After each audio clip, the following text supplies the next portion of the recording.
Doctor Yunus তিনি নিজেই নির্বাচনের আচরণবিধি একের পর এক লঙ্ঘন করতেছেন।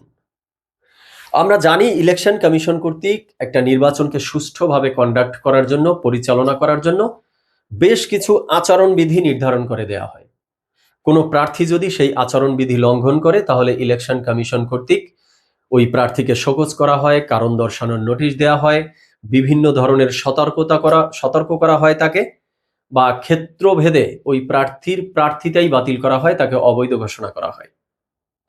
বাট এখন দেখতেছি ডক্টর ইউনূস এখনকার সময়ে সরকার প্রধান হয়েও তিনি নিজেই ওই নির্বাচনের আচরণবিধি একের পর এক লঙ্ঘন করে চলছেন। তো ইলেকশন কমিশন কর্তৃক নির্ধারিত নির্বাচনের এই আচরণবিধি সরকার প্রধানের উপরে আসলে অ্যাপ্লিকেবল কিনা আমার জানা নেই। আর যদি অ্যাপ্লিকেবল হয় তাহলে ডক্টর ইউনূসের বিরুদ্ধে কারণ দর্শাবে কে, তাকে কারণ দর্শানোর বা তাকে শোকজ করার নোটিশটা কে দিবে, বা ডক্টর ইউনূসকে অবৈধ ঘোষণাটাই বা কে করবে। দর্শক শ্রোতা, আজকে এই বিষয় নিয়ে কথা বলবো। তো শুরুতে চলুন তথ্যচিত্রের মাধ্যমে দেখার চেষ্টা করি। ডক্টর ইউনূস বলছেন তরুণদের একটি রাজনৈতিক দল আছে এবং আগামীর নির্বাচনে এই তরুণদের দল থেকে অনেকেই জয়ী হবেন, এবং তরুণদের দল থেকে যে অনেকে জয়ী হবেন এই ব্যাপারে ডক্টর ইউনূসের কনফিডেন্স লেভেল যে কোন জায়গায়, চলুন সেটা একটু দেখার চেষ্টা করি। তিনি বলছেন আমি নিশ্চিত, ডক্টর ইউনূস সাহেব তিনি নিশ্চিত তরুণদের রাজনৈতিক দল থেকে অনেকেই নির্বাচিত হবেন। বেশ ভালো, ডক্টর ইউনূস এই মুহূর্তে এসে নিশ্চয়তার সাথে বলে দিচ্ছে তরুণদের দল থেকে কে কে নির্বাচিত হতে যাচ্ছে। বাট এখানেই শেষ না, নির্বাচিত হয়ে কে কে এমপি হবে এখানেই শেষ না, বরং কারা কারা মন্ত্রিত্বের চেয়ারে বসবেন সে ব্যাপারেও মনে হয় তিনি খুব কনফিডেন্ট। তিনি বলছেন নির্বাচনে জিতলে তরুণদের দল থেকে অনেকে মন্ত্রীও হতে পারে। তার মানে ডক্টর ইউনূস অলরেডি একটা প্রেডিকশন করে দিয়েছে যে তরুণদের দলরা কোন পজিশনে আছে। দর্শক শ্রোতা, ডিরেক্ট মূল আলোচনায় চলে যাই। Hit the point number 1। এই যে ডক্টর ইউনূস তরুণদের দল বলছে, তরুণদের দল কারা, কোনটা? মানে এনসিপি কি তো মিন করছে, তাই না? তো আগামীর নির্বাচনে প্রতিযোগিতা করার জন্য ভোটের মাঠে এনসিপি কি দল হিসাবে আছে? তারা তো অনেক আগেই আর এক দলের বা আর এক জোটের পকেটের মধ্যে ঢুকে পড়েছে। তাহলে যেই দলটা আগামীর নির্বাচনে দল হিসাবে কম্পিটিশনই করতে পারছে না, সেই দলকে দল হিসাবে পরিচয় করিয়ে দিয়ে ডক্টর ইউনূস সাহেব তাদেরকে এমপি বানিয়ে দিচ্ছে, মন্ত্রী পর্যন্ত বানিয়ে দিচ্ছে, সেই ধরনের তার কনফিডেন্স লেভেল নিয়ে তিনি কথা বলছে। তো এটি দ্বারা কি ইঙ্গিত পাওয়া যাচ্ছে? ডক্টর ইউনূস সাহেব ওই দলটাকে বলছে, না ডক্টর ইউনূস সাহেব তরুণের দল যেই দলের বা জোটের পকেটে ঢুকে গেছে সেই টোটাল জোটটাকে নিয়ে কোনো পরিকল্পনার কথা বলছে? কোনটা? এমন কোনো ইঙ্গিত দর্শক শ্রোতা আপনারা এখানে পাচ্ছেন কিনা? এবার আসি হিট দ্য পয়েন্ট নাম্বার 2। আচ্ছা, নির্বাচনকালীন সময়ে তত্ত্বাবধায়ক সরকার ব্যবস্থা কেন রাখা হয়? যেন নির্বাচনকালীন সময়ে ওই তত্ত্বাবধায়ক সরকার নিরপেক্ষ আচরণ করে, নিরপেক্ষ ভূমিকা পালন করে, তাই না? তো ডক্টর ইউনূসের সরকার অন্তর্বর্তীকালীন সরকার হলেও নির্বাচনকালীন সময়ে তারা কিন্তু তত্ত্বাবধায়ক সরকারের ভূমিকাই পালন করছে, বিশেষ করে নির্বাচনের তফসিল ঘোষণার পর থেকে।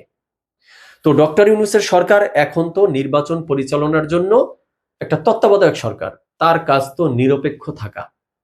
বাট তথ্যচিত্রে আমরা যা দেখছি, একটা দলকে কেন্দ্র করে তার কনফিডেন্স লেভেল কোন জায়গায়, তার এই কথাবার্তা বা তার এই ইঙ্গিত মানে নিরপেক্ষতার কোন লেভেলে পড়ে বলুন তো? নিরপেক্ষতাকেও যদি আমরা কয়েকটা স্তরে ভাগ করার চেষ্টা করি, সর্বনিম্ন স্তরের নিরপেক্ষতায়ও আছে ডক্টর ইউনূস। পৃথিবীতে এমন কোনো ডিকশনারি তৈরি হয়েছে বা নাজিল হয়েছে যেই ডিকশনারিতে ডক্টর ইউনূসের এই কার্যাবলীকে নিরপেক্ষ বলে স্বীকৃতি দিবে, নিরপেক্ষতার সংজ্ঞায় পড়বে? আমার জানা নাই এমন কোনো ডিকশনারি আছে কিনা। তবে হ্যাঁ, থাকতে পারে, ডক্টর ইউনূসের নিজস্ব লেখা কোনো ডিকশনারি থাকতে পারে। তিনি যে 3-0 তত্ত্বের প্রবক্তা, তো সেখানে লেখা থাকতে পারে যে ডক্টর ইউনূস এখন যা যা করছে সেগুলোকে নিরপেক্ষ বলা হয়, বা এটাই নিরপেক্ষতা। এবার আসি হিট দ্য পয়েন্ট নাম্বার 3। এই যে ডক্টর ইউনূস নির্বাচনকে কেন্দ্র করে যেভাবে পক্ষপাতিত্ব হচ্ছে, পক্ষপাত দুষ্ট হচ্ছে, বায়াসড হয়ে যাচ্ছে বলে মনে হচ্ছে, শুধু নির্বাচন কেন্দ্রিকই তার এই অবস্থা না, বরং নির্বাচনের সাথে যে আরেকটা গণভোট অনুষ্ঠিত হতে যাচ্ছে, সেই গণভোটে জনগণ হ্যাঁ ভোট দিবে না না ভোট দিবে সেটাও নির্ধারণ করে দিচ্ছে ইউনূস সরকার নিজে। তিনি বলছেন গণভোটে হ্যাঁ ভোট দিতে হবে এমন আহ্বান জানাচ্ছে দেশবাসীকে, বা গণভোটের পক্ষে বিভিন্ন ধরনের যে প্রচার শুরু করছে ডক্টর ইউনূসের সরকার, সেখানে তারা নির্দেশনা দিয়ে দিচ্ছে যে হ্যাঁ ভোট দিতে হবে। তারা দেখলাম সরকারি ব্যাংকগুলোকেও নির্দেশনা দিয়েছে, এবং সরকারি ব্যাংক থেকে মোটামুটি তারাও প্রচার শুরু করে দিয়েছে যে দেশের চাবি আপনার হাতে, পরিবর্তনের জন্য হ্যাঁ ভোট দিন। আচ্ছা, আমি একজন ভোটার হিসাবে ভোট কেন্দ্রে গিয়ে গণভোটের ব্যালটে দুইটাই তো অপশন থাকবে, ইয়েস অর নো। আমি ইয়েস এ সিল মারবো না নো এর ঘরে সিল মারবো, সেটা তো আমার ব্যক্তিগত বিষয়। এখানে একজন সরকার প্রধান হয়ে বলে দিতে পারে যে কোন জায়গায় সিল মারবে? এটাকে কোন লেভেলের নিরপেক্ষতা বলে একটু বলুন তো আমাকে। হ্যাঁ, সরকারের পক্ষ থেকে পারে, সেটা হলো গণভোটের পক্ষে বা গণভোটের ব্যালটে হ্যাঁ ভোট দিলে তার ফলাফলটা কি হতে পারে, না এর ঘরে ভোট দিলে তার ফলাফল কি হতে পারে, এই ব্যাপারে তারা প্রচার প্রসার চালাতে পারে। কিন্তু ফিক্সড করে তো বলে দিতে পারে না যে আপনারা হ্যাঁ ভোট দেন। কিন্তু ডক্টর ইউনূসের সরকার পারে, তার নিরপেক্ষতার সংজ্ঞায় এটা পড়ে।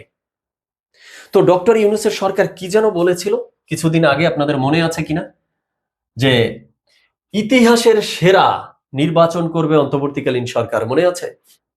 বাংলাদেশের এই 54 বছরের ইতিহাসে নাকি তিনি একটা সেরা নির্বাচন উপহার দিতে চাচ্ছে। তো সেই সেরা নির্বাচনের বাস্তবতা হলো এই যে তিনি নিজেই অলরেডি সেই নির্বাচনের নিয়ম কানুন ভঙ্গ করে এক পক্ষের দিকে ছুটছে। বা দর্শক শ্রোতা, এই যে সামগ্রিকভাবে আমরা যা দেখলাম, এতে কি মনে হচ্ছে বা কি ইঙ্গিত বহন করছে যে ডক্টর ইউনূসের সরকার নিজেই আসলে এই নির্বাচনে হস্তক্ষেপ করছে কিনা, বা এই নির্বাচনে কাদেরকে জয়ী করবে, কাদেরকে মন্ত্রিত্বের চেয়ারে বসাবে, গণভোটে হ্যাঁ কিভাবে পাশ করাবে, এই ক্ষেত্রে ম্যাটিকুলাস ডিজাইন ডক্টর ইউনূসের হাত ধরেই আসলে হচ্ছে কিনা, এবং সেই ডিজাইনেরই কিছু একটা অংশ তার বক্তব্যের মধ্য দিয়ে ফাঁস হয়ে গেল কিনা, এই মতামত দর্শক শ্রোতা আপনারা দিবেন। এর পাশাপাশি আরেকটা মতামত দিবেন যে দেশে এখন যা ঘটছে বা আগামীর নির্বাচনকে কেন্দ্র করে যা কিছু ঘটানো হচ্ছে ম্যাটিকুলাস প্ল্যানের অংশ হিসাবে, তাতে দেশ গণতন্ত্রের দিকে ধাবিত হচ্ছে না আরেকটা নব্য ফ্যাসিবাদের আলামত দেখা যাচ্ছে। তো দর্শক শ্রোতা, সবাই ভালো থাকবেন, সুস্থ থাকবেন। আজ এ পর্যন্তই। ধন্যবাদ সবাইকে।